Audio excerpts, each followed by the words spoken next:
നമ്മുടെ നാട്ടിലെ ഭീകര പ്രവർത്തകരെയും അതോടൊപ്പം തന്നെ നക്സലൈറ്റുകളെയും ഒക്കെ പട്ടാളവും അതോടൊപ്പം തന്നെ പോലീസും വെടിവെച്ച് കൊല്ലും. അവർ മനുഷ്യരല്ലേ? അതെ. ഈ പറയുന്ന നക്സലൈറ്റും ഭീകര പ്രവർത്തകരെന്ന് പറഞ്ഞ മനുഷ്യരാണ്. ഇന്ത്യയെ ആക്രമിക്കാൻ വേണ്ടി വരുന്ന പാകിസ്ഥാൻകാരെ നമ്മൾ വെടിവെച്ച് കൊല്ലും. പാകിസ്ഥാൻകാർ മനുഷ്യരല്ലേ? അതെ. നമ്മളെ ആക്രമിക്കാൻ വന്ന അവരെ വെടിവെച്ച് കൊല്ലാമല്ലോ. എന്തുകൊണ്ട് നമ്മളെ ആക്രമിക്കാൻ വരുന്ന വന്യമൃഗത്തെ നമുക്ക് വെടിവെച്ച് കൊല്ലാൻ പാടില്ല? കേരളത്തിന്റെ ഗവൺമെന്റ് ഒരു അപ്പീലും കൊടുത്തില്ല. ആ സമയത്ത് ആ ഉടുമ്പൻചോല നിയോജകമണ്ഡലത്തെ പ്രതിനിധീകരിക്കുന്നത് ശ്രീ എം മണിയാണ്. അദ്ദേഹം വന്ന ക്യാബിനറ്റിലെ മന്ത്രിയാണ്. അദ്ദേഹം ഇപ്പോൾ പറഞ്ഞുകൊണ്ട് നടക്കുന്നത് എന്താണെന്ന് അറിയാമോ? ഇത് കേന്ദ്രത്തിന്റെ ഒരു ഗസറ്റിൽ വന്നതുകൊണ്ട് പരാതി കൊടുക്കേണ്ടത് ഡീൻ കുര്യാക്കോസ് ആയിരുന്നു എന്ന് അദ്ദേഹം പറഞ്ഞുകൊണ്ട് നടക്കുന്നു. ഞാൻ പറഞ്ഞത് അതൊക്കെ എത്രയോ ബാലിശമായ ഒരു കാര്യമാണ്. ഡീൻ കുര്യാക്കോസിനും ഇടപെടാം. ഡീൻ കുര്യാക്കോസ് അല്ലല്ലോ അത് ചെയ്യേണ്ടത് എന്ന് പറയുന്നത് സംസ്ഥാന ഗവൺമെന്റിന്. തമിഴ്നാട്ടിൽ MP ആണോ കൊടുത്തേ? തമിഴ്നാട്ടിൽ MLA ആണോ കൊടുത്തേ? അവിടുത്തെ ഗവൺമെന്റിനെ പ്രതിനിധീകരിച്ചുകൊണ്ട് ചീഫ് കൺസർവേറ്റർ ഓഫ് ഫോറസ്റ്റ് തമിഴ്നാടാണ് അത് കൊടുത്തത്. അപ്പോൾ അദ്ദേഹം മന്ത്രിസഭയിൽ ഇരിക്കുമ്പോൾ അദ്ദേഹം അത് ഗവൺമെന്റിനോട് പറയണ്ടേ? ഇപ്പം വനം മന്ത്രിയോട് നമ്മൾ ചോദിക്കുമ്പോൾ അവർ ചോദിക്കുന്നത് കാട്ടുപന്നിക്ക് ജനന നിയന്ത്രണം ഏർപ്പെടുത്താൻ പറ്റുമോ എന്ന് അദ്ദേഹം ചോദിക്കുന്നത്. കുടുംബാസൂത്രണം നടത്തണമെന്നല്ല നമ്മൾ പറയുന്ന ഒരു കാര്യമെന്ന് പറയുന്നത് എല്ലാ വികസിത രാജ്യങ്ങളിലും ചെയ്യുന്ന എന്താണ്? കാട്ടുമൃഗങ്ങളുടെ എണ്ണം വർദ്ധിക്കുമ്പോൾ നിയന്ത്രിത വേട്ട അവിടെ അനുവദിച്ചു കൊടുക്കും. വിദേശ രാജ്യങ്ങളെല്ലാം എല്ലാം അങ്ങനെയാണ് ചെയ്യുന്നത്.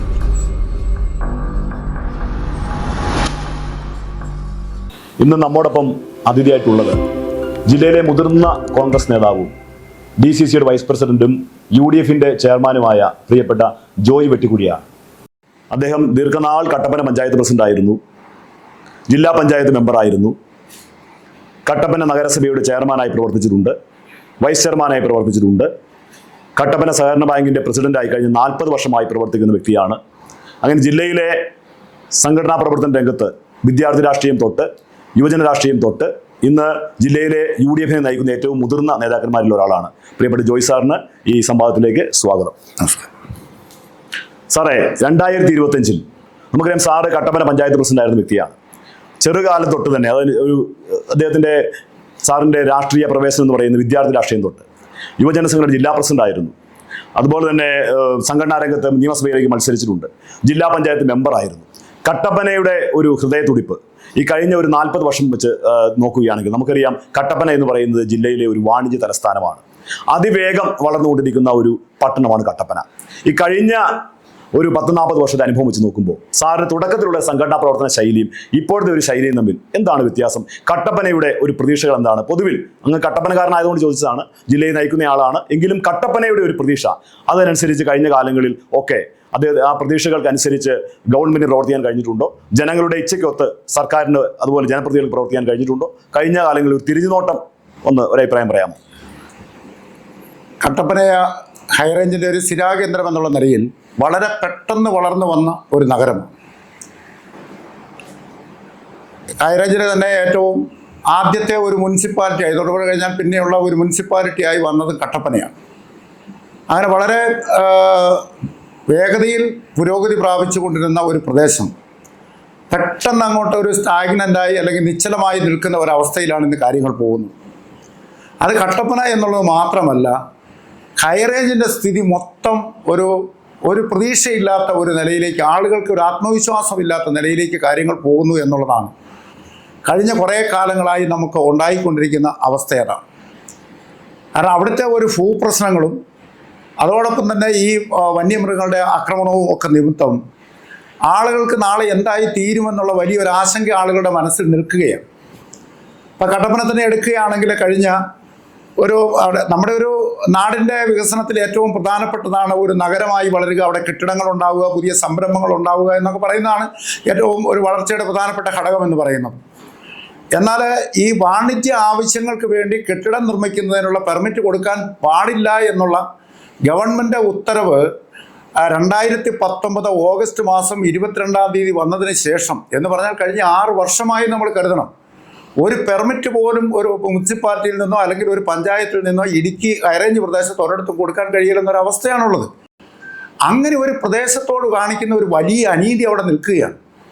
കാരണം 964 കൊടുത്തിരിക്കുന്ന, അതായത് 960 നിയമത്തിൻ്റെ അടിസ്ഥാനത്തിൽ 964 ചട്ടമനുസരിച്ച് കൊടുത്തിരിക്കുന്ന ആ ഒരു ചട്ടത്തിലെ ചില ഒരു സാങ്കേതികമായിട്ടുള്ള കാര്യങ്ങൾ കണ്ടുപിടിച്ച ചില പരിസ്ഥിതി സംഘടനകൾ കോടതിയിൽ പോയതിൻ്റെ അടിസ്ഥാനത്തിൽ വന്നിരിക്കുന്ന ഒരു കാര്യമാണ്. ജില്ലയൊട്ടാകെ എന്നുള്ളത്.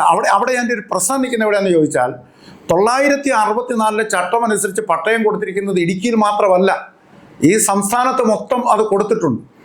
പക്ഷേ ഈ 964 പട്ടയ ഭൂമിയിൽ കെട്ടിട നിർമ്മാണം പാടില്ല എന്ന് പറഞ്ഞിരിക്കുന്നത് ഇടുക്കിയിൽ മാത്രമേ ഉള്ളൂ. കാർഷിക ആവശ്യങ്ങൾക്കും അതിനകത്ത് 964 ചട്ടം 4 പറഞ്ഞിരിക്കുന്നത് ഇത് വീട് വയ്ക്കുന്നതിനും അതോടൊപ്പം തന്നെ കാർഷിക ആവശ്യത്തിനും വേണ്ടി ഉപയോഗിക്കാമെന്നാണ് പറഞ്ഞിരുന്നത്. എന്നാൽ കഴിഞ്ഞ 60 വർഷക്കാലമായി അവിടെ എല്ലാ നിർമ്മിതികളും നടന്നിട്ടുണ്ട്. അവിടെ പള്ളി പണിതിട്ടുണ്ട്, അമ്പലം പണിതിട്ടുണ്ട്, ഗ്രൗണ്ട് പണിതിട്ടുണ്ട്, ആശുപത്രി പണിതിട്ടുണ്ട്, എല്ലാ തരത്തിലുള്ള നിർമ്മാണ പ്രവർത്തനങ്ങളും അവിടെ നടന്നിട്ടുണ്ട്. ഹൈക്കോടതിയുടെ ഉത്തരവല്ല സാർ ശരിക്കും ഒരു കാരണം? ഹൈക്കോടതിയുടെ ഉത്തരവ് എന്ന് പറയാൻ പറ്റത്തില്ല. ഒരു പരിസ്ഥിതി സംഘടന അതിനകത്ത് പറഞ്ഞത് ഈ ചട്ടം 4 പറഞ്ഞിരിക്കുന്ന 2 കാര്യങ്ങൾക്ക് വിരുദ്ധമായി അവിടെ നിർമ്മാണ പ്രവർത്തനം നടത്തിയിരിക്കുന്നു എന്നുള്ളത് നിയമലംഘനമാണ്, അതുകൊണ്ട് നടപടി സ്വീകരിക്കണമെന്നാണ് പറഞ്ഞത്. ഹൈക്കോടതി അതിനകത്ത് പറഞ്ഞത് ഒരു കാര്യമെന്ന് പറയുന്നത് നിയമത്തിൽ അങ്ങനെ പറഞ്ഞിരിക്കുന്നു എന്നുള്ളത് ശരിയാണ്, ഗവൺമെൻറ്റിന് ഈ നിയമം മാറ്റാം, ഗവൺമെൻറ് ഉണ്ടാക്കിയ നിയമമല്ലേ. എപ്പോഴും കോടതി പറയുന്നത് ഗവൺമെൻറ് ഇടപെട്ട് അതിനകത്ത് മാറ്റം വരുത്തണമെന്നാണ് പറയുന്നത്. അതിനകത്ത് വളരെ എളുപ്പത്തിൽ മാറ്റം വരുത്താവുന്ന ഒരു കാര്യം ഈ ചട്ടം 4 ഇത് കൃഷിക്കും വീട് വയ്ക്കുന്നതിനും കൂടാതെ മറ്റ് ഇതര ആവശ്യങ്ങൾക്കും ഇത് ഉപയോഗിക്കാവുന്നതാണെന്ന് മുൻകാര്യ പ്രാബല്യത്തോടു കൂടി ചട്ടം ഭേദഗതി ചെയ്തിരിക്കുന്നു എന്ന് കേരളത്തിൻ്റെ ഗവൺമെൻറ് ഒരു തീരുമാനമെടുത്താൽ തീർക്കാവുന്ന കാര്യം മാത്രമാണിത്. അങ്ങനെ ഒരു തീരുമാനമെടുക്കാനായിട്ട് ഗവൺമെൻറ് തയ്യാറായിട്ടില്ല എന്നുള്ളതാണ് ഹൈറേഞ്ചുകാരെ സംബന്ധിച്ച് വേദനിപ്പിക്കുന്ന കാര്യം. അതാണ് സാറേ, ഒരു 2023 ഈ ചട്ടം ഭേദഗതി ചെയ്യാൻ വേണ്ടി ഗവൺമെന്റ് ഭൂപതിവ് നിയമം പുതിയ കൊണ്ടുവന്നില്ലേ, ഭേദഗതി കൊണ്ടുവന്നില്ലേ? പക്ഷേ ഇന്ന് വരെ ചട്ടം ഉണ്ടായിട്ടില്ലല്ലോ. ഭേദഗതി കൊണ്ടുവന്നു എന്നുള്ളത് ശരിയാണ്. ഗവർണർ ഒപ്പിടാൻ താമസിച്ചു. ഞാൻ ചോദിക്കുന്ന ഒരു കാര്യമെന്ന് പറയുന്നത് 2021 കേരളത്തിലെ ഹൈക്കോടതിയും സുപ്രീം കോടതിയും പറഞ്ഞു ഈ നിയമം കേരളത്തിൽ മൊത്തം ബാധകമാക്കണമെന്ന് പറഞ്ഞു. 964 പട്ടയത്തിൽ കെട്ടിട നിർമ്മാണം പാടില്ല എന്നാണ് ഗവൺമെൻറ്റിൻ്റെ നിലപാട് എങ്കിൽ അത് കേരള സംസ്ഥാനത്ത് മൊത്തം നടപ്പാക്കണമെന്ന് സുപ്രീം കോടതിയും ഹൈക്കോടതിയും പറഞ്ഞതാണ്. എന്നിട്ട് ഈ ഗവൺമെൻറ് ഇത് ഇടുക്കിയിൽ മാത്രമേ നടപ്പാക്കിയിട്ടുള്ളൂ. അത് നമ്മളോട് കാണിക്കുന്ന ഒരു വലിയ അനീതിയല്ലേ? അങ്ങനെ കെട്ടിടം പണിയുന്നത് കുഴപ്പമാണ് എങ്കിൽ ഈ പരിസ്ഥിതിവാദികൾ എന്ന് പറയുന്നത് തിരുവനന്തപുരംകാരും അല്ലെങ്കിൽ തൃശ്ശൂരുകാരും എറണാകുളംകാരും ഒക്കെയുള്ള പരിസ്ഥിതിക്കാരല്ലാതെ ഹൈറേഞ്ചിലെ അവിടെ താമസിക്കുന്ന ആളുകളല്ലല്ലോ പരിസ്ഥിതിവാദികൾ. അവർക്കൊന്നും പണിയുന്നതിന് യാതൊരു കുഴപ്പമില്ല, അവർക്ക് ലൈസൻസ് കൊടുക്കുന്നതിന് കുഴപ്പമില്ല. ഞങ്ങൾ ഹൈറേഞ്ചിൽ കിടക്കുന്ന ആളുകൾക്ക് മാത്രം അവിടെ കെട്ടിട നിർമ്മാണവും പറ്റിയല്ല, ഞങ്ങളുടെ പണിതിരിക്കുന്നതെല്ലാം അവിടുന്ന് പൊളിച്ചു കളയണമെന്ന് കൂടി പണികുമാർ ആവശ്യപ്പെട്ടിരിക്കുന്നത്. ശരിക്കും സർക്കാർ ആദ്യം മൂന്നാറിലെ അനുബന്ധ 6 വില്ലേജുകൾ മാത്രമല്ല ഈ ചട്ടം ആദ്യം മൂന്നാറിലെ 8 ഈ ഗവൺമെൻറ് വന്നപ്പോൾ തന്നെ, അതായത് 2016 ഈ ഗവൺമെൻറ് മെയ് മാസത്തിൽ അധികാരത്തിൽ വന്നപ്പോൾ മെയ് മാസം 29-ാം തീയതി മുതൽ ഇറക്കിയിരിക്കുന്ന ഏതാണ്ട് 2 ഡസനോളം ഉത്തരവുകളും തീരുമാനങ്ങളും മുഴുവൻ അത് ഹൈറേഞ്ചിലെ ആളുകൾക്കെതിരാണ്. ഈ 964 അപ്പം ഇവിടെ ചോദിച്ചതുപോലെ 2023 നിയമം കൊണ്ടുവന്നില്ലേ എന്ന് ചോദിക്കുന്നുണ്ട്. ആ നിയമത്തിൽ പറഞ്ഞിരിക്കുന്നത് ഈ പറയുന്ന 2023 ഈ നിയമം പ്രാബല്യത്തിൽ വരുന്നത് വരെയും നടത്തിയിട്ടുള്ള അനധികൃത നിർമ്മാണങ്ങൾ കൂടെ നിയമവൽക്കരിക്കുന്നതിന് എന്നാണ് നിയമത്തിൽ പറഞ്ഞിരിക്കുന്നത്. 2023 കഴിഞ്ഞ് പിന്നെ എന്നാ ചെയ്യുന്നത്? അതിനെപ്പറ്റി ഗവൺമെൻറ് ഒന്നും പറയുന്നില്ലല്ലോ. 2023 കഴിഞ്ഞ് ഇനിയും നമ്മൾ ലൈസൻസ് എടുക്കുമ്പോൾ ഈ 964 ചട്ടം അനുസരിച്ച് എടുക്കും. അത് കഴിഞ്ഞ് പിന്നെ ചട്ടത്തിനനുസരിച്ചല്ല സാറേ നിയമം വരുന്നത്. അത് പക്ഷേ ഇപ്പം നിയമത്തിൽ പറഞ്ഞിരിക്കുന്നതല്ലേ, നിയമത്തിൽ പറഞ്ഞിരിക്കുന്ന അനുസരിച്ചല്ലേ ചട്ടം കൊണ്ടുവരാൻ പറ്റത്തുള്ളൂ. നിയമത്തിൽ മാറ്റം വരുത്താനാണ് നിയമസഭ വേണ്ടത്, ചട്ടത്തിൽ മാറ്റം വരുത്താൻ ഗവൺമെൻറ് മതി. ഇത് ഗവൺമെൻറ് ചട്ടത്തിൽ മാറ്റം വരുത്തിക്കൊണ്ട് പരിഹരിക്കാമായിരുന്ന ഒരു കാര്യമാണ്. ശരിക്കും അങ്ങനെ UDF അന്ന് അങ്ങനെ പറഞ്ഞതല്ലേ, ചട്ടത്തിൽ മാറ്റം വരുത്തിയാൽ മതി. പക്ഷേ ഗവൺമെൻറ് അത് കേൾക്കാൻ തയ്യാറായില്ല. അതിൻ്റെ കൂട്ടത്തിൽ അതിന് ഞങ്ങൾ ഇനിയിപ്പോൾ സെസ് കൊടുക്കണം, അതിന് ഞങ്ങൾ ഫൈൻ കൊടുക്കണം, ആ രീതിയിലൊക്കെയാണ് അത് പറഞ്ഞിരിക്കുന്നത്. അന്നൊരു ആക്ഷേപം വന്നത് ഇത് റിസോർട്ട് മാഫിയെ സഹായിക്കാൻ വേണ്ടി മാത്രം ഗവൺമെന്റ് കൊണ്ടുവരുന്നത്. ഞാൻ പറയുന്നത് എവിടെയെങ്കിലും ഒരു റിസോർട്ട് ആരെങ്കിലും ഉണ്ടാക്കിയിട്ടുണ്ട് എന്ന് പറഞ്ഞിട്ട് ഈ ഹൈറേഞ്ചിൽ ഈ മലമ്പാമ്പിനോടും മലമ്പനിയോടും കാട്ടാനയോടും എല്ലാം കഷ്ടപ്പെട്ട് ഇത്രയും കാലം 60 വർഷക്കാലമായി അവിടെ ജീവിച്ചു വരുന്ന ആളുകൾക്ക് മുഴുവനും ദോഷകരമായി ബാധിക്കത്തക്ക നിലയിൽ നിയമം കൊണ്ടുവരുമ്പോൾ അവിടെയാണ് ഇടുക്കിയിൽ നിന്നുള്ള ജനപ്രതിനിധികൾ ഒരു ആത്മാർത്ഥത അതിനകത്ത് കാണിച്ചില്ല എന്ന് പറയുന്നത്. അതാണ് ഞങ്ങളുടെ വേദന എന്ന് പറയുന്നത്. കഴിഞ്ഞ ഒരു ഗവൺമെന്റിലെ എം എം മണിയും ഈ ഒരു ഗവൺമെന്റിലെ റോഷി അഗസ്റ്റിനും ഹൈറേഞ്ചിനെ പ്രതികരിച്ചുകൊണ്ട് ഈ മന്ത്രിസഭ 2 മന്ത്രിസഭയിലുള്ളതാണ്. അവർ ഹൈറേഞ്ചിലെ ആളുകളോട് ഈ ഗവൺമെന്റ് എടുത്തിരിക്കുന്ന സമീപനം എന്ന് പറയുന്നത് ഇതൊരു ഒരു വിവേചനപരമാണ്, അവരോട് അനീതിയാണ് കാണിക്കുന്നത് എന്ന് പറയാനുള്ള ഒരു ആർജവം അതവർ കാണിക്കണ്ടേ? അത് ആ ഹൈറേഞ്ചിലെ ജനങ്ങൾക്ക് കിട്ടിയ റോഷിയും മണിയാശാനും ജില്ലയിലെ LDF നേതൃത്വവും ഈ വിഷയം സംബന്ധിച്ച് മുഖ്യമന്ത്രി കാണുകയും റവന്യൂ വകുപ്പ് മന്ത്രിയുമായി നിരന്തരം ചർച്ച നടത്തുകയും അടിയന്തരമായി ചട്ടം ഉണ്ടാക്കണമെന്ന് കഴിഞ്ഞടിച്ചുകൂടി ഇവിടെ എല്ലാ LDF നേതാക്കന്മാരെല്ലാം കൂടി മുഖ്യമന്ത്രി കാണുകയും ചെയ്തു. അപ്പോൾ അടിയന്തരമായിട്ട് ചട്ടം ഉണ്ടാക്കും എന്ന് സംബന്ധിച്ച് റവന്യൂ മന്ത്രി ഇടുക്കിയിൽ വന്നപ്പോൾ പരസ്യമായിട്ട് പറയുകയും ചെയ്തു. മുഖ്യമന്ത്രി അനുസരിച്ച് മുഖ്യമന്ത്രയും പറഞ്ഞു. എന്തിനാണ് നമ്മളിപ്പോൾ മന്ത്രിമാരെ പറയേണ്ട കാര്യമില്ല. 2019 ഡിസംബർ മാസം 17-ാം തീയതി തിരുവനന്തപുരത്ത് മുഖ്യമന്ത്രിയുടെ വസതിയിൽ കൂടിയ ഒരു സർവകക്ഷി യോഗം. ആ യോഗത്തിൽ വന്ന് മുഖ്യമന്ത്രി അന്ന് കൊടുത്ത ഒരു ഉറപ്പുണ്ട്. അടുത്ത നിയമസഭാ സമ്മേളനത്തിൽ വെച്ച് ഈ പറയുന്ന ഭൂപതിവ് നിയമത്തിൽ വേണ്ടത്ര ഭേദഗതികൾ വരുത്തി ഇടുക്കി ജില്ലയിലെ ഭൂപ്രശ്നം പരിഹരിക്കും എന്ന് അന്ന് മുഖ്യമന്ത്രി പറഞ്ഞതാണ്. 2019 ഡിസംബർ മാസം 17-ാം തീയതി അദ്ദേഹം പറഞ്ഞതാണ്. 2019 കഴിഞ്ഞിട്ട് ഇന്നിപ്പോൾ 2025 ആ ഗവൺമെൻറ് കഴിഞ്ഞു, വേറൊരു ഗവൺമെൻറ് വന്നു. ആ ഗവൺമെൻറ്റിൻ്റെ കാലാവധി തീരാൻ പോകുന്നു. ഇന്ന് വരെയും ആ കാര്യത്തിനൊരു പരിഹാരം ഉണ്ടാക്കി ഇടുക്കിക്കാർക്ക് കൊടുത്തിട്ടില്ല എന്ന് പറയുമ്പോൾ അത് ഈ ജില്ലയോട് കാണിച്ചിരിക്കുന്ന ഏറ്റവും വലിയ ഒരു അവഗണനയാണ്. അത് ജില്ലയിലെ ജനങ്ങളോട് കാണിക്കുന്ന വലിയൊരു അനീതിയാണ്. സാറ് ഈ കാര്യം പറയുമ്പോൾ 2023 ഇങ്ങനെ ഒരു ചട്ടം നിയമ ഭേദഗതി കൊണ്ടുവരാൻ തീരുമാനിച്ചു. ആ സമയത്ത് ഇടുക്കിയിലെ പ്രത്യേകിച്ച് കോൺഗ്രസ് നേതൃത്വവും കേരള കോൺഗ്രസ് നേതൃത്വവും ഈ ബില്ലിന്റെ കരട് കോപ്പികൾ കത്തിച്ച് ഈ ബില്ല് ഞങ്ങൾ അംഗീകരിക്കത്തില്ല എന്ന് പറഞ്ഞ് പരസ്യമായി ഇവിടെ ചില സമരം ഉയർത്തുകയുണ്ടായി. എന്നിട്ട് നിയമസഭയിൽ എല്ലാവരും ഒരുമിച്ചാണല്ലോ VD സതീശനും മുഖ്യമന്ത്രിയും ഒരുമിച്ച് എല്ലാവരും ഒത്തുചേർന്ന് ഒറ്റക്കെട്ടായിട്ടാണല്ലോ നിയമം പാസ്സാക്കുന്നത്. അപ്പോൾ അങ്ങനെ ഇവരെ ഒരു തെറ്റായ അഭിപ്രായം പറഞ്ഞില്ല. ആകപ്പാടെ എന്തെങ്കിലും ഒരു ചെറിയ നിയമവശം പറഞ്ഞത് മാത്യു കുഴൽനാടൻ മാത്രമാണ്. കാരണം ഇത് അംഗങ്ങൾക്ക് പഠിക്കാനുള്ള ആവശ്യമായ സമയം കിട്ടിയില്ല എന്ന് മാത്രം അദ്ദേഹം പറഞ്ഞു. അപ്പം അത് മാത്രമേ ബാക്കി എല്ലാവരും ഒറ്റക്കെട്ടായിട്ട് അനുകൂലിച്ചതാണ്. ഈ ഒരു കാര്യത്തിൽ ഈ പറഞ്ഞ കാര്യങ്ങളെല്ലാം നിയമസഭയിലെ കോൺഗ്രസിൻ്റെ ജനപ്രതിനിധികൾ ചൂണ്ടിക്കാണിച്ചതാണ്. അപ്പോൾ അന്ന് ഗവൺമെൻറ് പറഞ്ഞ ഒരു കാര്യം എന്ന് പറയുന്നത് ചട്ടമുണ്ടാക്കുന്ന സമയത്ത് ഈ പറഞ്ഞ പ്രശ്നങ്ങൾ എല്ലാം ഞങ്ങൾ പരിഗണിച്ച് ഈ ബുദ്ധിമുട്ടുകൾ ഒന്നും ഉണ്ടാവാത്ത നിലയിലായിരിക്കും ഇതിൻ്റെ ചട്ടങ്ങൾ കൊണ്ടുവരുന്നത് എന്നാണ് ഗവൺമെൻറ് അന്ന് നിയമസഭയ്ക്ക് ഉറപ്പ് കൊടുത്തത്. അങ്ങനെയാണെങ്കിൽ കുഴപ്പമില്ല എന്നാണ് UDF അന്ന് പറഞ്ഞത്. ഈ കുറവുകളെല്ലാം അന്ന് ചൂണ്ടിക്കാണിച്ചതാണ്. അപ്പോൾ ചട്ടങ്ങൾ കൊണ്ടുവരുമ്പോൾ അത് പരിഹരിക്കും എന്ന് പറഞ്ഞപ്പോൾ അത് വിശ്വാസത്തിലെടുക്കാതെ അതിനെയും UDF എതിർത്തു. അതുകൊണ്ടാണ് UDF എതിർത്തത് കൊണ്ടാണ് ഈ ബില്ലിന് ഈ കുഴപ്പം ഉണ്ടായത് എന്നുള്ള പാപഭാരം UDFൻ്റെ തലയിൽ വരാതിരിക്കുന്നതിന് വേണ്ടിയിട്ടാണ് ഗവൺമെൻറ് പറഞ്ഞ ആ ഒരു വാക്ക് മുഖവിലക്കെടുത്ത് അതിനെ സപ്പോർട്ട് ചെയ്തത്. അന്ന് ഒരുപക്ഷെ ഇനിയിപ്പോൾ ഒരു കാര്യം പറയട്ടെ, UDF സപ്പോർട്ട് ചെയ്യാത്തത് കൊണ്ടാണ് ഈ നിയമം ഇതുവരെയും ചട്ടം കൊണ്ടുവരാത്തതെന്ന് പറയാൻ പറ്റുമോ? ഞങ്ങളാണ് അതിന് കുഴപ്പക്കാരെന്ന് പറയാൻ പറ്റുമോ? LDF നിയമം കൊണ്ടുവന്നപ്പോൾ ഞങ്ങൾ ഇതൊക്കെ ചൂണ്ടിക്കാണിച്ചെങ്കിലും ഞങ്ങൾ അതിനെ സപ്പോർട്ട് ചെയ്തല്ലോ, ഞങ്ങൾ പിന്തുണച്ചല്ലോ. 2023 സെപ്റ്റംബറിൽ ഈ നിയമം പാസ്സായതാണല്ലോ. ഇപ്പോൾ 2025 ജനുവരി മാസമായല്ലോ. അതിന് കുറച്ച് കാലം ഗവർണർ വെച്ചുകൊണ്ടിരുന്നു. ഗവർണർ അത് കഴിഞ്ഞിട്ട് ഒപ്പിട്ട് കഴിഞ്ഞിട്ട് എത്രയോ കാലമായി. അപ്പോൾ ഇതൊക്കെ എന്ന് പറയുന്നത് ഈ നാടിനോട് പ്രതിബദ്ധതയുള്ള ഒരു നേതൃത്വമല്ല ഈ സംസ്ഥാനത്തുള്ളതും. ആ നേതൃത്വത്തെ ഈ കാര്യങ്ങൾ ബോധ്യപ്പെടുത്തുക തന്നെയുമല്ല, ഇവരുടെ ഓരോ കാര്യം നമ്മൾ എടുത്തു കഴിഞ്ഞാൽ ഇപ്പോൾ റോഷി അഗസ്റ്റിൻ തന്നെ അദ്ദേഹം മന്ത്രിയാണ്. അദ്ദേഹം കൂടി മന്ത്രിയായിരിക്കുന്ന അദ്ദേഹം പ്രതിനിധീകരിക്കുന്ന നിയോജക മണ്ഡലമാണ് ഈ ഇടുക്കിയിൽ വരുന്നതാണ് കൊടയത്തൂർ ഇറക്കുളം.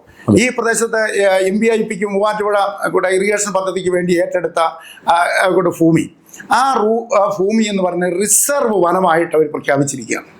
റിസർവ് വനമായി പ്രഖ്യാപിച്ചു കഴിഞ്ഞാൽ ഉണ്ടാകാവുന്ന സാറേ, അത് ആദ്യം ഇങ്ങനെ ഒരു പ്രപ്പോസൽ തയ്യാറാക്കിയപ്പോൾ മന്ത്രി ആരായിരുന്നു? അന്ന് ബിജോസഫല്ലായിരുന്നു മന്ത്രി. ഞാൻ ചോദിക്കുന്ന ഒരു കാര്യം, ഇപ്പൊ വനമാക്കിയതാരാണ്? 2022 ഇപ്പൊ റിസർവ് വനമാക്കി. അങ്ങനെ അവിടെ അതിന് തുടർ നടപടികളൊന്നും ചെയ്തിട്ടില്ല. ഒരു കാരണവശാലും അത് അനുവദിക്കില്ല. അവിടെ മാത്രമല്ല നമ്മളെ കുഞ്ചിത്തണ്ണി വില്ലേജിലെ ചെങ്ങളം അവിടെ ഏതാണ്ട് 87 ഹെക്ടർ റിസർവ് ഫോറസ്റ്റ് ആയിട്ട് അവിടെ ചിന്നക്കനാലിൽ 1000 ഏക്കർ സ്ഥലം അവിടെ റിസർവ് ഫോറസ്റ്റ് ആയിട്ട് വന്നിട്ടുണ്ട്. ആനയിറങ്ങലിൽ വന്നിട്ടുണ്ട്, കൊമളിയിൽ വന്നിട്ടുണ്ട്. എന്തിനാണ് ഈ ഗവൺമെൻറ് ഈ റവന്യൂ ഭൂമി വനഭൂമിയാക്കി മാറ്റുന്നത്? എന്തിനു വേണ്ടിയിട്ടാണ്? ഇടുക്കിയിൽ ഇനി വനഭൂമി ഉണ്ടാക്കേണ്ട ആവശ്യം എന്താണ് ഇരിക്കുന്നത്? ഇത് തെറ്റായ ഒരു നടപടിയാണ് എന്ന് പറയുവാൻ ഇടുക്കിയിൽ നിന്ന് ഈ മന്ത്രിസഭയിലുള്ള MM മണിക്ക് കഴിഞ്ഞ കാലഘട്ടത്തിൽ ഇപ്പോൾ ഇരിക്കുന്ന റോഷി അഗസ്റ്റിനോ എന്തുകൊണ്ട് അതിന് കഴിയുന്നില്ല? അത് അങ്ങനെ ഈ പറയുന്ന റവന്യൂ ഭൂമി മുഴുവനും വനഭൂമിയാക്കി അങ്ങോട്ട് പോയി ഇടുക്കിയിലെ വനവിസ്തൃതി അങ്ങോട്ട് വർദ്ധിപ്പിക്കുക എന്ന് പറയുന്നത് അതാണോ ഒരു ശരിയായ നടപടിയാണോ? അതോടൊപ്പം തന്നെ 2019 ജനുവരി മാസം 29-ാം തീയതി ഒരു തീരുമാനമെടുത്തിട്ടുണ്ട്. പദ്ധതി പ്രദേശങ്ങളിൽ പട്ടയം കൊടുക്കാൻ പാടില്ല എന്നാണ്. നമ്മുടെ 10 ചെയിൻ പ്രദേശത്തുള്ള ഒരു ചെയിൻ ഒഴികെ ബാക്കിയുള്ള സ്ഥലത്ത് പട്ടയം കൊടുക്കണമെന്നുള്ളതാണ് UDFന്റെ നിലപാടാണ്.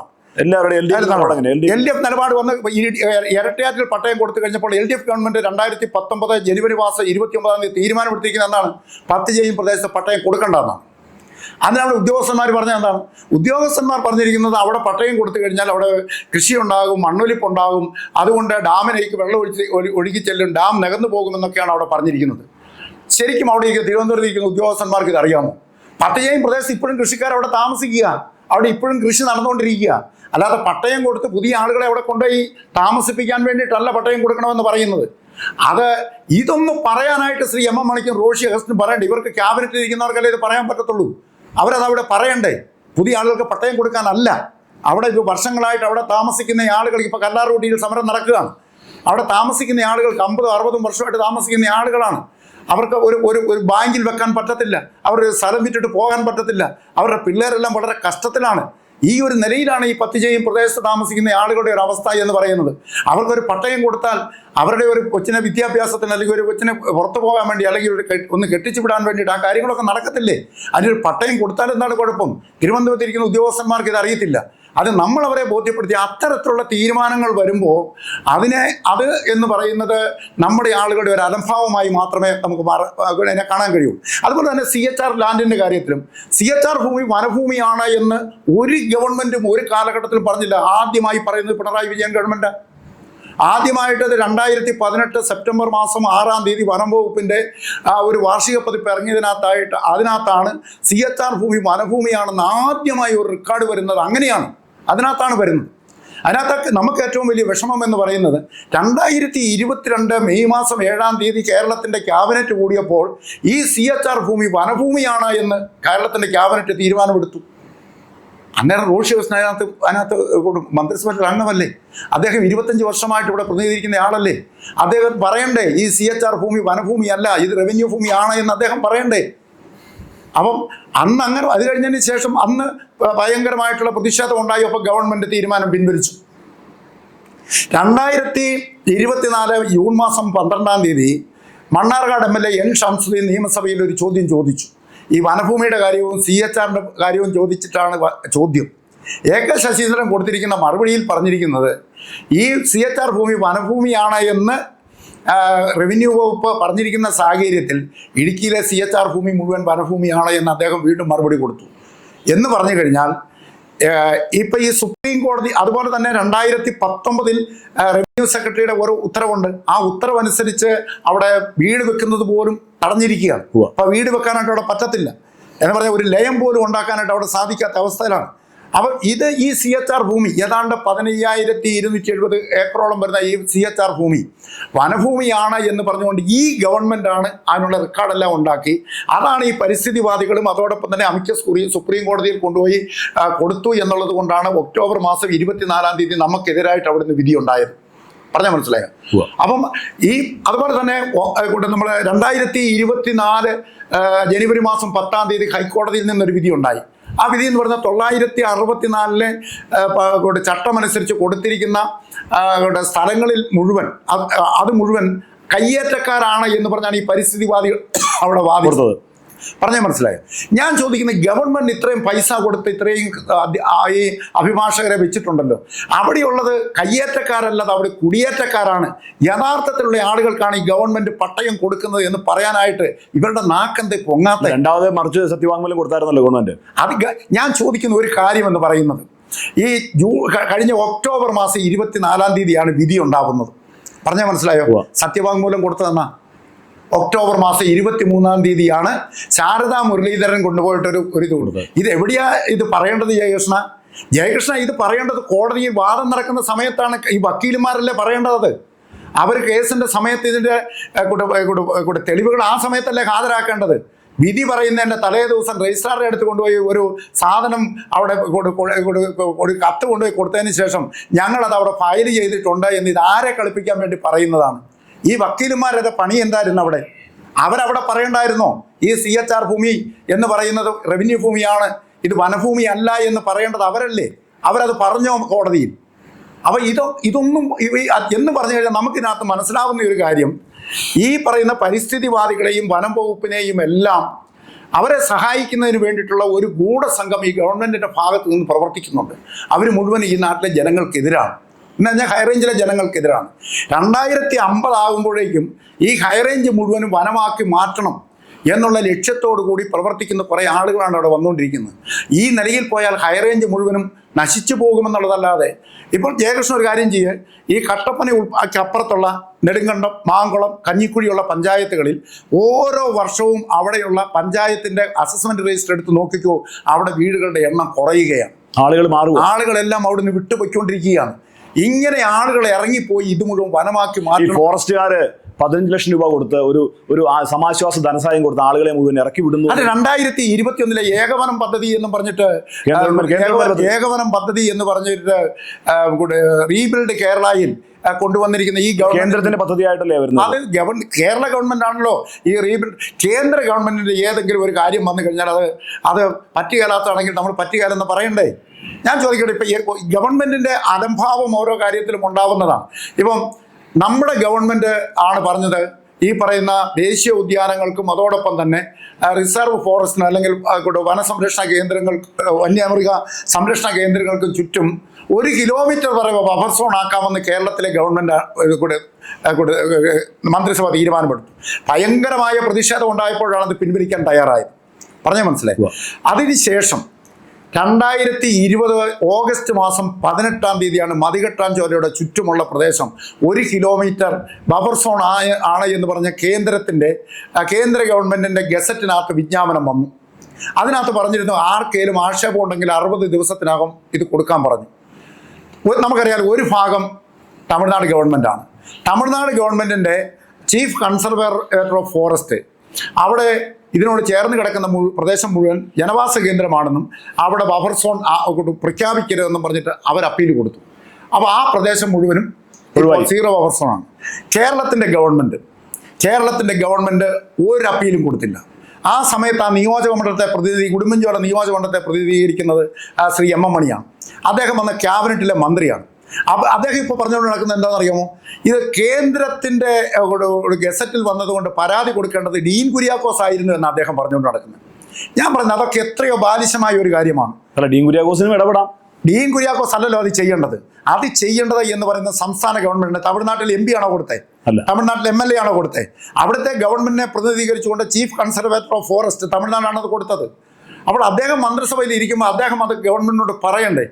ഇന്നിപ്പോൾ രാജകുമാരി ടൗൺ വരെയുള്ള പ്രദേശങ്ങൾ മുഴുവൻ ബഫർ സോണിൽ നിൽക്കുകയാണ്. അപ്പോൾ ഞാൻ പറയുന്നത് ഇതൊക്കെ ഒരു ഉത്തരവാദിത്തപ്പെട്ട ആളുകളുടെ ഭാഗത്ത് നിന്നുണ്ടാകുന്ന അലംഭാവമാണത്. അപ്പോൾ സാറ് പറഞ്ഞത് ഒരു വാദത്തിന് ശരിവെച്ചാൽ ഇടുക്കി ജില്ല അങ്ങനെയാണെങ്കിൽ ഈ വിഷയങ്ങൾ ഉണ്ടാകുമ്പോൾ ശരിക്കും പറഞ്ഞാൽ UDF അത്തരത്തിലൊന്നും പ്രതികരിച്ച് കണ്ടില്ല. നമ്മളിപ്പോൾ ഈ കാര്യം ഇപ്പം ഏറ്റവും അവസാനം കൊണ്ടുവന്നിരിക്കുന്നത് നവംബർ 1-ാം തീയതി വനനിയമ ഭേദഗതി എന്നും പറഞ്ഞിട്ട് ഒരെണ്ണം കൊണ്ടുവന്നിട്ടുണ്ട്. ജയകൃഷ്ണൻ, നമ്മളിപ്പോൾ ഈ നാട്ടിൽ കാണുന്ന ഒരു കാര്യമുണ്ടല്ലോ, നമ്മുടെ നാട്ടിലെ ഭീകര പ്രവർത്തകരെയും അതോടൊപ്പം തന്നെ നക്സലൈറ്റുകളെയൊക്കെ പട്ടാളവും അതോടൊപ്പം തന്നെ പോലീസും വെടിവെച്ച് കൊല്ലും. അവർ മനുഷ്യരല്ലേ? അതെ. ഈ പറയുന്ന നക്സലൈറ്റും ഭീകരപ്രവർത്തകരെന്ന് പറഞ്ഞ മനുഷ്യരാണ്. ഇന്ത്യയെ ആക്രമിക്കാൻ വേണ്ടി വരുന്ന പാകിസ്ഥാൻകാരെ നമ്മൾ വെടിവെച്ച് കൊല്ലും. പാകിസ്ഥാൻകാർ മനുഷ്യരല്ലേ? അതെ. നമ്മളെ ആക്രമിക്കാൻ വന്ന അവരെ വെടിവെച്ച് കൊല്ലാമല്ലോ. എന്തുകൊണ്ട് നമ്മളെ ആക്രമിക്കാൻ വരുന്ന വന്യമൃഗത്തെ നമുക്ക് വെടിവെച്ച് കൊല്ലാൻ പാടില്ല? അല്ല, അപ്പൊ അങ്ങനെ ചോദിക്കുമ്പോൾ ഒരു ചോദ്യമുണ്ട്. നിയമങ്ങളെല്ലാം കൊണ്ടുവന്നത് കേന്ദ്ര വന നിയമമായി അല്ല, അതിനകത്ത് ഇന്ദിരാഗാന്ധിയുടെ കാലത്തില്ല. അതിനകത്ത് ഒരു കാര്യം പറയേണ്ടത്, ബന്ദിപ്പൂർ വനത്തിൽ അവിടെ ഒരു 14 വയസ്സുള്ള ഒരു പെൺകുട്ടിയെ അവിടെ ഒരു പുലി കൊന്നു കഴിഞ്ഞപ്പോൾ 24 മണിക്കൂറിനകം ആ പുലിയെ വെടിവെക്കാൻ വേണ്ടി കർണാടക ഗവൺമെൻറ് ഉത്തരവിട്ടു. ഇത് തമിഴ്നാട്ടിൽ ഉത്തരവിട്ടിട്ടുണ്ട്, മഹാരാഷ്ട്രയിൽ ഉത്തരവിട്ടിട്ടുണ്ട്, ഇത് ഹിമാചൽ പ്രദേശിൽ ഉത്തരവിട്ടിട്ടുണ്ട്. നിങ്ങൾ അവിടത്തെയൊക്കെ എടുത്ത് പരിശോധിച്ചു. ഈ പറയുന്ന അരീക്കൊമ്പൻ എന്ന് പറയുന്ന ആന എത്ര മനുഷ്യനെ കൊന്നു? എത്ര കോടി രൂപ ഒരു ആനയ്ക്ക് വേണ്ടി ഈ സംസ്ഥാന ഗവൺമെൻറ് മുടക്കി? ഞാൻ പറയുന്നത് മനുഷ്യജീവന് ഹാനികരമാവുന്ന വരുന്ന ഏത് വന്യജീവിയെയും വെടിവെച്ച് കൊല്ലാൻ ഉത്തരവിടുവാൻ അതിന് ഡയറക്ഷൻ കൂടെ ഈ ചീഫ് വൈൽഡ് ലൈഫ് വാർഡന് അതിനുള്ള ഉത്തരവ് അല്ലെങ്കിൽ അതിനുള്ള ഡയറക്ഷൻ കൊടുക്കേണ്ടത് ഗവൺമെൻറ്റാണ്. സാറേ ജോയ് സാർ അറിയാന്നറിയോ, ഫോറസ്റ്റിന് ഫോഴ്സ് വളരെ കുറവല്ലേ, അവർക്ക് ആകെപ്പാട് കേരളത്തിൽ 4000 പേരേ ഉള്ളൂ. ശരിക്കും പറഞ്ഞാൽ പോലീസിന് അധികാരം കൊടുക്കണം. പോലീസിനും കൊടുക്കത്തില്ല. ആരും പറ്റിയാണെങ്കിൽ ഇത് ആരേലും ചെന്ന് ഇതുപോലെ ഈ പറയുന്ന മനുഷ്യന്റെ ജീവന് ഹാനികരമാകുന്ന ആ മൃഗങ്ങളെ വെടിവെക്കാൻ വേണ്ടിയിട്ട് ഗവൺമെന്റ് ഒരു അനുമതി കൊടുക്കട്ടെ. കാട്ടുപന്നിക്ക് വന്നിട്ടുണ്ട്. കാട്ടുപന്നിക്ക് പറഞ്ഞിട്ട് വല്ല കാര്യമുണ്ടോ? കാട്ടുപന്നി എന്ന് പറയുന്നത് എന്തോരമാണ്. ഇത് അങ്ങനെയൊന്നും ഇതിനെ നിയന്ത്രിക്കാൻ പറ്റത്തില്ല. നമ്മളൊരു ഈ ലോകത്തിൽ നടക്കുന്ന കാര്യങ്ങൾ നമ്മൾ ഇപ്പം വനം മന്ത്രിയോട് നമ്മൾ ചോദിക്കുമ്പോൾ അവർ ചോദിക്കുന്നത് കാട്ടുപന്നിക്ക് ജനന നിയന്ത്രണം ഏർപ്പെടുത്താൻ പറ്റുമോ എന്ന് അദ്ദേഹം ചോദിക്കുന്നത്. കുടുംബാസൂത്രണം നടത്തണം എന്നല്ല നമ്മൾ പറയുന്ന ഒരു കാര്യമെന്ന് പറയുന്നത് എല്ലാ കൂടെ വികസിത രാജ്യങ്ങളിലും ചെയ്യുന്ന എന്താണ്, കാട്ടുമൃഗങ്ങളുടെ എണ്ണം വർദ്ധിക്കുമ്പോൾ നിയന്ത്രിത വേട്ട അവിടെ അനുവദിച്ചു കൊടുക്കും. വിദേശ രാജ്യങ്ങളെല്ലാം എല്ലാം അങ്ങനെയാണ് ചെയ്യുന്നത്. അത് മാത്രമേ ഇതിനെ നിയന്ത്രിക്കാൻ. വന നിയമം കൊണ്ട് വന്യജീവികളെ സംരക്ഷിക്കാൻ ഉദ്ദേശിക്കുന്നത്, അല്ലാണ്ട് ജനങ്ങൾക്ക് സംരക്ഷണം അല്ല. ഇത് ഇപ്പൊ ഇന്ന് ഹൈറേഞ്ച് പ്രദേശത്തിലെ ഈ കാട്ടുപന്നി, കുരങ്ങ്, ഇതുപോലെയുള്ള മുള്ളം ടൗണിലുണ്ട്. ഈ തൊട്ടടുത്ത് മങ്ങാട്ടുപോലയില് ഇതിങ്ങനെ എല്ലായിടത്തും. അദ്ദേഹത്തോട് ചോദിക്കുമ്പോൾ അദ്ദേഹം പറയുന്നത് കാട്ടുപന്നി പ്രസവിക്കുന്നത് ഞാൻ മന്ത്രി ആയിരിക്കുന്നതുകൊണ്ടാണോ എന്ന് അദ്ദേഹം ചോദിക്കും. അങ്ങനെ പറയുന്ന ഒരു മന്ത്രിയോട് നമുക്ക് എന്ത് പറയാനായിട്ടാണ്? ഫോറസ്റ്റുകാർ കാര്യത്തിൽ കാണിക്കുന്ന ഒരു വിവേചനമാണ്. തന്നെ ഇപ്പൊ കൊടുക്കുന്ന ഒരു കാര്യം എന്ന് പറയുന്നത് ഫോറസ്റ്റുകാരൊക്കെ കയറൂരി വിട്ട് ആളുകളുടെ മുതുകത്ത് കയറാൻ വന്നു കഴിഞ്ഞാൽ നമ്മൾ അതിനകത്ത് സമ്മതിക്കത്തില്ല. പുതിയ നിയമത്തിലെ ഒത്തിരി ദൂഷ്യമായ അവിടുത്തെ ഒരു എന്താണ് അവിടെ താൽക്കാലികമായിട്ട് എടുക്കുന്ന ജീവനക്കാരന് പോലും നമ്മുടെ വീടും നമ്മുടെ വാഹനവും നമ്മുടെ വനത്തിനുള്ളിലെ പുഴയിൽ കുളിച്ചാൽ പോലും വേണേ കേസെടുക്കാം, മലിനപ്പെടുത്തി. ഈ പറയുന്ന ആദിവാസികൾ എങ്ങനെ ജീവിക്കും? ആ പാവങ്ങൾ ആ കാട്ടിൽ നിന്നല്ലേ വിറവ് വെറുക്കുന്നത്. അവിടെ നിന്ന് കിട്ടുന്ന ഈ കാട്ടിലെ ഉൽപ്പന്നങ്ങളൊക്കെ വിറ്റല്ലേ അതുങ്ങൾ ജീവിക്കുന്നത്. ആ അവിടുത്തെ അരുവിയിലല്ല അവിടെ നിന്ന് കിട്ടുന്ന മീനും ഒക്കെ പിടിച്ചല്ലേ അതുങ്ങൾ ജീവിക്കുന്നത്. അതുങ്ങൾ അതൊക്കെ എടുക്കാൻ ചെല്ലുമ്പോഴത്തേന് ഇവന്മാർ അവരെ പിടിച്ച് തറങ്കലിൽ ജയിലിലോട്ട് കൊണ്ട് അറസ്റ്റ് വാറണ്ട് ഇല്ലാതെ ആളുകളെ അറസ്റ്റ് ചെയ്യാമെന്ന് പറഞ്ഞു ഗവൺമെന്റ് പറഞ്ഞിട്ടുണ്ട്. ആ നിയമം ഞാൻ ചോദിക്കുന്ന ഒരു കാര്യം എന്ന് പറയുന്നത് ജേഷൻ, ഞാൻ ചോദിക്കുന്നു ഇത് ഈ ബില്ല് പൈലറ്റ് ചെയ്ത വനം വകുപ്പാണ്. അത് കൊണ്ടുവന്ന നിയമവകുപ്പ് അത് നോക്കിയിട്ടാണ് ക്യാബിനറ്റിൽ വരുന്നത്. ക്യാബിനറ്റ് പാസ്സാക്കി കഴിഞ്ഞിട്ടാണ് അത് ഗസറ്റിൽ വരുന്നത്. ഇത്രയും പ്രോസസ്സ് വരെ കഴിഞ്ഞു വന്നിട്ട് കേരളത്തിൻ്റെ മുഖ്യമന്ത്രി അത് അറിഞ്ഞിട്ടില്ല എന്ന് പറയുന്നത് ശരിയാണ്. അദ്ദേഹം വനം വകുപ്പ് മന്ത്രിയെ ശാസിച്ചു എന്നാണ് ഒരു ദിവസം പത്രത്തിൽ കണ്ടത്. ഞാൻ ചോദിക്കുന്നത് ഇതൊക്കെ മുഖ്യമന്ത്രിയും അദ്ദേഹത്തിന് ബാക്കിയെല്ലാം എതിർത്ത് എവിടെയുണ്ട്? രേഖകളിൽ വല്ലതും ഉണ്ടോ? ഒന്നുമില്ലല്ലോ. ക്യാബിനറ്റ് വന്നപ്പോൾ അദ്ദേഹം ഞാൻ റോഷി അഗസ്റ്റിൻ മന്ത്രിയായിരിക്കുന്ന ഒരു സമയത്തെ ക്യാബിനറ്റിൽ അങ്ങനെ ഒരു കാര്യം വന്നതിനെ സംബന്ധിച്ചിടത്തോളം മുഖ്യമന്ത്രി അത് ബോധ്യപ്പെടുത്താൻ വേണ്ടി ജോസ് കെ മാണിയും ബാക്കിയുള്ള MLA-മാരും മുഖ്യമന്ത്രിയെ പോയി കാണേണ്ടി വന്നു എന്ന് പറഞ്ഞാൽ റോഷി അഗസ്റ്റിനെ കൊണ്ട് ഇതിന് പ്രാപ്തി ഇല്ലാത്തത് കൊണ്ടാണല്ലോ ഈ പാർട്ടി ചെയർമാനും ബാക്കിയുള്ള MLA-മാരും കൂടി അതിന് പോകേണ്ടി വന്നില്ല. കാരണം അത് തീർച്ചയായിട്ടും അദ്ദേഹമല്ലേ അത് ചെയ്യേണ്ടത്. ഒരു പാർട്ടിയുടെ നേതാവ്, പാർട്ടിയെ പ്രതിനിധീകരിച്ച ഒരാൾ മന്ത്രിസഭയിലുള്ളപ്പോൾ അദ്ദേഹമാണല്ലോ ഒന്നാമതായിട്ട് അത് ചെയ്യേണ്ടത്. അദ്ദേഹം എതിർത്തോ ഇല്ലയോ എന്ന് അദ്ദേഹം പറഞ്ഞു എതിർത്തുന്ന ഏതെങ്കിലും രേഖയിലുണ്ടോ? അല്ല, പത്രങ്ങളിൽ പറയുന്നു റോഷി അതിനെ ശക്തമായിട്ട് എതിർത്തിരുന്നു. അതുകൊണ്ടാണ് ഇങ്ങനെ ഒരു നിയമം ഭേദഗതി ചെയ്യാൻ വേണ്ടി ഗവൺമെന്റ് ഇപ്പൊ തയ്യാറാകുന്നത്. അതിപ്പോ ഈ പറയുന്നത് പോലെ ഇപ്പൊ ഇത് എവിടെ ഇപ്പം എന്താണ് 1 കിലോമീറ്റർ ബഫർ സോൺ എന്നുള്ള ഗവൺമെന്റ് പാസ്സാക്കി കഴിഞ്ഞപ്പോൾ വ്യാപകമായിട്ടുള്ള പ്രതിഷേധം അതിനകത്ത് ഉണ്ടായപ്പോഴാണ് അത് പിൻവലിച്ചത്. അതോടൊപ്പം തന്നെ CHR വനമാണ് എന്നും പറഞ്ഞ് ഇവർ നിയമം ക്യാബിനറ്റ് പാസ്സാക്കി. അപ്പോഴും ഈ രീതിയിലാണ് ഇത് ഈ പിൻവലിക്കലുണ്ടായത്. അപ്പം അതുകൊണ്ട് ഇതിൻ്റെ കാര്യം എന്നിട്ടും ഈ പറയുന്ന പിൻവലിച്ചു എന്ന് പറയുന്ന സാധനവും ഈ CHR വനഭൂമിയാണ് എന്നെടുത്ത തീരുമാനം പിൻവലിച്ചു എന്ന് പറയുന്നെങ്കിലും ഇപ്പോഴും അത് മുഴുവൻ മാറ്റിയിട്ടില്ല. ആ തീരുമാനം ഇപ്പോഴും അവിടെ തന്നെ കിടക്കുകയാണ്. അതോടൊപ്പം തന്നെ മണിയാശാൻ ചിന്നക്കനാലിൽ അവിടുത്തെ സ്ഥലം റവന്യൂ ഭൂമി CHR ആക്കി കഴിഞ്ഞപ്പോഴത്തേക്കും അദ്ദേഹം അവിടെ വനം വകുപ്പിൻ്റെ ഒരു ഓഫീസിലേക്ക് അവിടെ വലിയ ഒരു മാർച്ചൊക്കെ അവിടെ നടത്തിയിട്ട് അദ്ദേഹം പറഞ്ഞു ഈ ഉത്തരവ് പിന്നെ പുല്ല് വിലയാണുള്ളത്, ഇതൊന്നും ഇവിടെ നടക്കാൻ പോകുന്ന കാര്യമല്ല, അതുകൊണ്ട് ഈ ഉത്തരവ് ക്യാൻസൽ ചെയ്തിരിക്കുന്ന അദ്ദേഹം പ്രഖ്യാപിച്ചു പോയി. അത് കഴിഞ്ഞതിന് ശേഷം അടുത്ത നിയമസഭാ സമ്മേളനത്തിൽ അദ്ദേഹം തന്നെ ചോദ്യത്തിന് ഉത്തരം കിട്ടിയപ്പോൾ അത് മുഴുവൻ ഇപ്പോഴും വരമാണ്. അത് പറച്ചിൽ ഒരിടത്ത് കിടക്കും, ഉത്തരവ് വേറൊരിടത്ത്. ഞാൻ പറഞ്ഞതാണ്, ഇങ്ങനൊരു വിഷയം വളരെ രൂക്ഷമായ ഒരു വിഷയം ഉണ്ടാകുമ്പോൾ സാറ് പ്രതിനിധാനം ചെയ്യുന്ന രാഷ്ട്രീയ പാർട്ടിയും സാറ് നേതൃത്വം കൊടുക്കുന്ന UDF മുന്നണിയും എന്തുകൊണ്ട് ഒരു വലിയ ശക്തമായ സമരപരിപാടികൾക്ക് നേതൃത്വം കൊടുക്കുന്നില്ല? 2 വർഷമായിട്ട് വിഷയമുണ്ട്. ഞങ്ങളെ സംബന്ധിച്ചിടത്തോളം UDF ഈ ഒരു വിഷയം പറഞ്ഞുകൊണ്ട് നമ്മൾ സമരപ്രഖ്യാപന കൺവെൻഷൻ കഴിഞ്ഞ ദിവസം ചെറുതോണിയിൽ നടത്തി.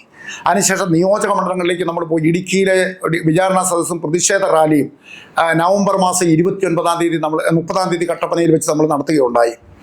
അതിനുശേഷം ഇപ്പോൾ ഈ കഴിഞ്ഞ ദിവസം എന്ന് പറഞ്ഞു കഴിഞ്ഞാൽ ഈ 6-ാം തീയതി കഴിഞ്ഞ തിങ്കളാഴ്ച രാജകുമാരിയിൽ ആയിരക്കണക്കിന് കൃഷിക്കാരെ പങ്കെടുപ്പിച്ചുകൊണ്ട് വലിയ പ്രതിഷേധ റാലിയും അതോടൊപ്പം തന്നെ വിചാരണ സദസ്സും നമ്മുടെ രമേശ് ചെന്നിത്തല മുൻ പ്രതിപക്ഷ നേതാവ് വന്ന് പങ്കെടുത്താണ് അവിടെ അത് തീർന്നത്. ഇപ്പം നിയമസഭ തുടങ്ങാൻ പോവുകയാണ്. 23-ാം തീയതി നിയമസഭ തീരുകയാണ്. UDFിൻ്റെ നേതൃത്വത്തിൽ കാസർഗോഡ് മുതൽ UDFിൻ്റെ നേതാക്കൾ വനമേഖലകളിൽ കൂടി ഒരു ജാഥ കടന്നു വരികയാണ്. ആ ജാഥ കടന്നു വരുമ്പോൾ അത് 31-ാം തീയതി ഉച്ച കഴിഞ്ഞ് 3 മണിക്ക് കോതമംഗലത്തും, 1-ാം തീയതി രാവിലെ വണ്ണപ്പുറത്തും, 1-ാം തീയതി ഉച്ച കഴിഞ്ഞ് അടിമാലിയിലും, 2-ാം തീയതി ഞായറാഴ്ച കൊണ്ട് ജാഥയില്ല, 3-ാം തീയതി രാവിലെ കുമളിയിലും എന്നുള്ള നിലയിൽ UDF നേതൃത്വം ഇതിനെതിരെ വലിയൊരു പ്രക്ഷോഭവുമായി നമ്മൾ മുമ്പോട്ട് പോവുക. ഇതിനകത്തൊരു കാര്യം, 1000 പേർ ഈ ഗവൺമെൻറ് അധികാരത്തിൽ വന്നതിന് ശേഷം 1000 പേരാണ് ഈ വന്യമൃഗങ്ങളുടെ ആക്രമണത്വം മരിച്ചിട്ടുള്ളത്. ജയകൃഷ്ണ, 1000 കുടുംബങ്ങൾ തകർന്നു പോയില്ലേ? നമ്മൾ ചുമ്മാ 10 ലക്ഷം രൂപ കൊണ്ടുപോയി കൊടുത്ത് ഉത്തരവാദിത്തം തീർന്നെന്ന് പറഞ്ഞിട്ട് കാര്യം വല്ലതും ഉണ്ടോ? അങ്ങനെ ഒരിക്കലുമില്ല. നമ്മൾ എത്രയോ കഷ്ടമായിട്ട് ഇപ്പം നമ്മുടെ ഇവിടെ മുല്ലരിങ്ങാട് അദ്ദേഹത്തിൻ്റെ പേരുണ്ടായിരുന്ന ഇവിടെ ഒരു എന്നാ ഇല്ലാഹിയ അമറില്ലാഹി എന്ന് പറയുന്ന ആ പയ്യനെ, അവനെ ആ 22 വയസ്സുള്ള ആ പയ്യനെ ആന നമ്മൾ അതിൻ്റെ ആ ഒരു ഇത് നമ്മൾ കണ്ടു. അല്ലേ, തുമ്പിക്കൈ കാത്തോട്ട് അങ്ങോട്ട് അരിഞ്ഞു മുറുക്കി എടുത്ത് അടിച്ചു കൊല്ലുകയാണ്. എൽദോസിനെ വലിച്ചു കയറിക്കൊള്ളുകയാണ്. എത്രയോ മാരകമായ കൊലപാതകങ്ങളാണ് നടന്നുകൊണ്ടിരിക്കുന്നത്. ഇതിനെയൊക്കെ ഒരു ഗുരുതരമായ അതിൻ്റെ ഒരു അവസ്ഥയിൽ, അതിൻ്റെ ആ ഒരു അവസ്ഥയിൽ കാണാനുള്ള ഒരു ഗവൺമെൻറ്റിന് ഉണ്ടായില്ലെങ്കിൽ നമുക്ക് ചുമ്മാ 10 ലക്ഷം രൂപ കൊടുത്തുകൊണ്ട് വന്യമൃഗങ്ങളെ എങ്ങനെ നിയന്ത്രിക്കുമെന്ന് പറഞ്ഞിട്ടോ കാര്യം വല്ലതും ഉണ്ടോ? ഇതിനകത്ത് ഫെൻസിങ് വേണ്ടെടുത്ത് അല്ലെങ്കിൽ ട്രെഞ്ചിങ് വേണ്ടെടുത്ത് അതെല്ലാം നമ്മൾ ഉണ്ടാക്കണം. അതോടൊപ്പം തന്നെ നമ്മുടെ കൃഷിഭൂമിയിലേക്ക് കടന്നു വരുന്ന മൃഗങ്ങളെ നമ്മൾ വെടിവെച്ച് കൊല്ലാനുള്ള അവകാശം നമുക്ക് കിട്ടണം. നമ്മൾ എങ്ങനെയാണ് പണ്ട് കൃഷി ചെയ്തുകൊണ്ടിരുന്നത്?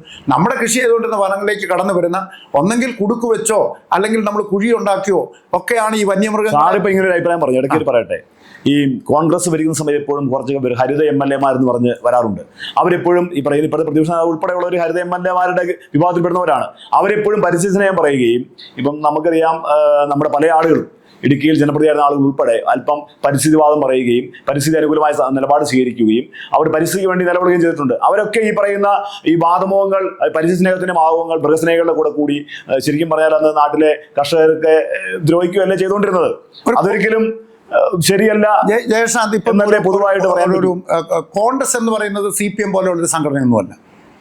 കോൺഗ്രസിനകത്ത് എല്ലാവർക്കും സ്വതന്ത്രമായിട്ട് അഭിപ്രായം പറയാൻ പറ്റുന്ന ആ ഒരു സ്വാതന്ത്ര്യമുണ്ട്.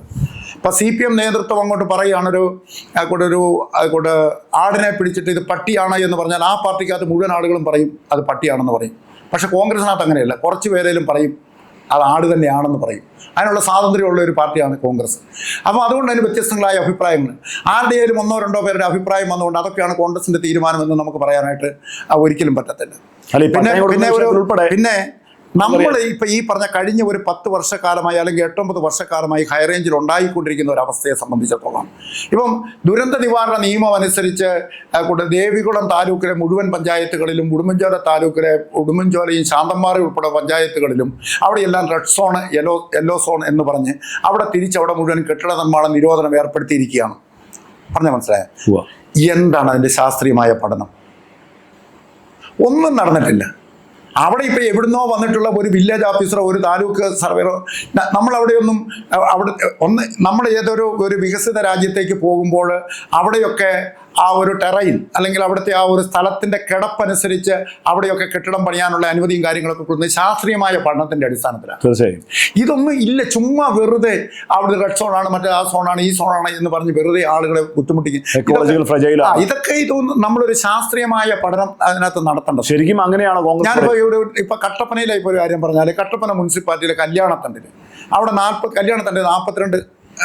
44 കുടുംബങ്ങൾ അവിടെ താമസിക്കുന്നു. കഴിഞ്ഞ ഒരു ദിവസം അവിടെ വില്ലേജ് ഓഫീസർ അവിടെ കൊണ്ടുപോയി ഈ സ്ഥലം സർക്കാരിൻ്റെതാണ്, ഇവിടെ കയറുന്നത് നിയമവിരുദ്ധമാണ് എന്ന് പറഞ്ഞ് അവിടെ കൊണ്ട് ബോർഡ് വെക്കുക. ഇയാൾക്ക് വല്ല സുഖം കൊണ്ടു?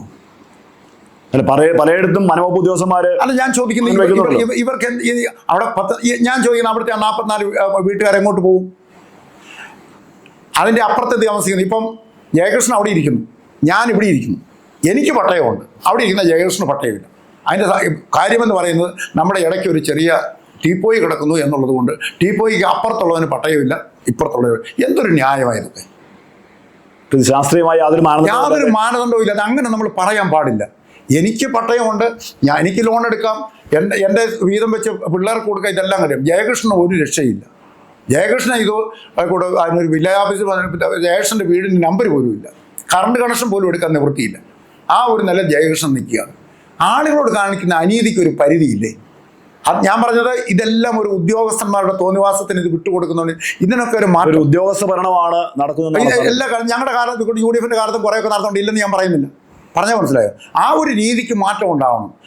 പ്രതികളും ഇപ്പൊ ഒരു പുതിയൊരു ആക്ഷേപം വന്നിരിക്കുന്നത് കട്ടപ്പനയുടെ വികസനവുമായി ബന്ധപ്പെട്ട് കട്ടപ്പന നഗരസഭ മന്ത്രിയുമായി സഹകരിക്കുന്നില്ല, അവിടുത്തെ എല്ലാ വികസന പ്രവർത്തനങ്ങളെയും തുരങ്കം വെക്കുന്നു, അവിടെ ആശുപത്രി വികസനത്തിന് സമ്മതിക്കുന്നില്ല, അതുപോലെ ജനങ്ങൾക്ക് ആവശ്യമായ കുടിവെള്ളം എത്തിക്കുന്നതിന് ആവശ്യമായ പദ്ധതികൾക്ക് സഹകരിക്കുന്നില്ല. ഇങ്ങനെയുള്ള കാര്യങ്ങളിലൊന്നും ഞാൻ കട്ടപ്പനയിലെ വളരെ ഒരു 10-40 വർഷക്കാലമായിട്ട് ജനപ്രതിനിധിയായി പോകുന്നതാണ്. ഞാൻ ഒരുപാട് MLA-മാരുടെ കൂട്ടത്തിൽ MP-മാരുടെ കൂട്ടത്തിലും ഒക്കെ കട്ടപ്പനയുടെ വികസനത്തിന് വേണ്ടി ഞാൻ പ്രവർത്തിച്ചിട്ടുള്ളതാണ്.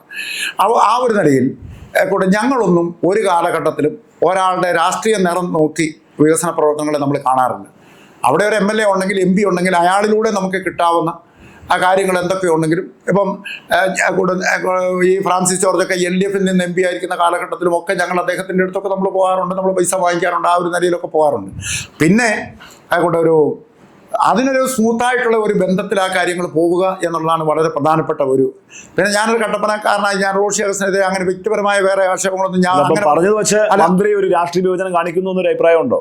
എന്തോ മന്ത്രി MLA കൂടിയായ മന്ത്രി റോഷി അഗസ്റ്റിൻ ഒരു രാഷ്ട്രീയപരമായ രാഷ്ട്രീയപരമായ ഒരു വിവേചനം ഞങ്ങളുടെ ചില കാര്യങ്ങളിലൊക്കെ പുള്ളിയെ എടുക്കുന്നു എന്നുള്ളത് ഞങ്ങളെ സംബന്ധിച്ചിടത്തോളം വേദനാജനകമായ ഒരു കാര്യം. അദ്ദേഹം പറഞ്ഞത് കട്ടപ്പന ടൗണിന് മാത്രം, കട്ടപ്പന നഗരത്തെ നഗര ആസൂത്രണ പദ്ധതിയിൽ ഉൾപ്പെടുത്താൻ വേണ്ടി 200 കോടിയുടെ പദ്ധതികൾക്ക് അദ്ദേഹം രൂപം കൊടുത്തു കഴിഞ്ഞു. പല പദ്ധതികളെയും കട്ടപ്പന നഗരസഭ മനഃപൂർവ്വം എതിർക്കുകയാണ്.